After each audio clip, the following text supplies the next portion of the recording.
Thank you, Mr. Chairman. And let me say something on behalf of the people I represent in Wyoming. And this is not pointed to either party. This is pointed to the Congress of the United States.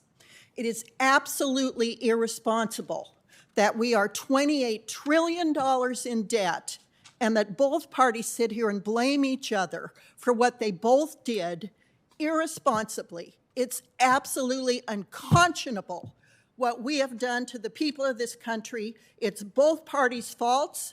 It's the Congress's fault, and we need to address it. But we're so busy making each other look like the rat's rear end that we won't address the real problems in this country that led us to be 28 trillion plus in debt and now asking to get further in debt. I'm horrified. My constituents are horrified. This is got to stop. That said, now I'll turn my attention to the Secretary. Secretary Yellen, speaking of horrified, my constituents cannot believe that you support a proposal to require banks and credit unions to report customer data to the Internal Revenue Service for transactions of $600 or more.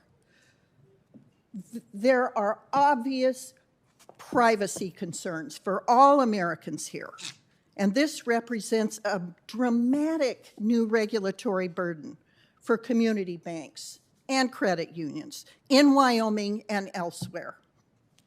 Our banks will have to hire contractors to rat on their customers, implement new computer software, deploy resources better used elsewhere in order to collect data for the government.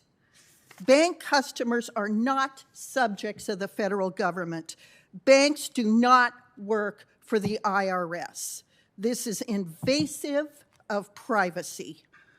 Wyoming's people literally will find alternatives to traditional banks just to thwart IRS access to their personal information, not because they're trying to hide anything, but because they're not willing to share everything. My question is, are you aware of how unnecessary this regulatory burden is?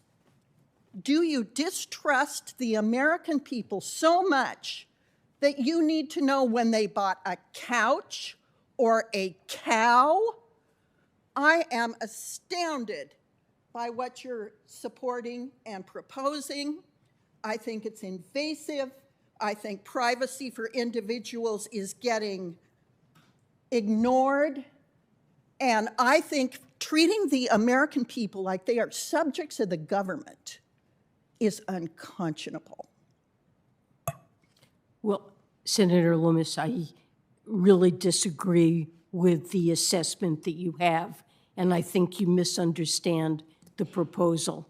Banks already report directly to the IRS the interest that they pay on accounts when it exceeds $10. And this is not a proposal to provide detailed transaction-level data by banks to the IRS. It is a proposal to add 2 additional pieces of easily ascertained information on to the 1099 INT form that banks already file, namely the aggregate inflows into the account during the year and the aggregate outflows. And I think it's important to recognize that we have a tax gap that's estimated at $7 trillion over the next decade. That is taxes that are due and are not being paid to the government, that deprive us of the resources we need to do critical investments to make America more productive and competitive. And the reason that that tax gap in part exists, partly it's because the IRS has been deprived of revenue to hire auditors, but The IRS has a wealth of information about individuals. If you work at a job where you get labor income, a W-2 is filed and sent. There are dividend payments and transactions payments that are sent to the government. But there are a class of partnerships, businesses, high-income individuals who have opaque sources of income that the IRS doesn't have direct information about, and that's where the tax gap is, not low-income people. And Well, this additional information would help to $600 threshold is not usually where you're going to find the massive amount of tax revenue you think Americans are cheating you out of. That's correct, but it's important to have comprehensive information so that individuals can't game the system and have multiple accounts. Mr. Chairman, I yield back.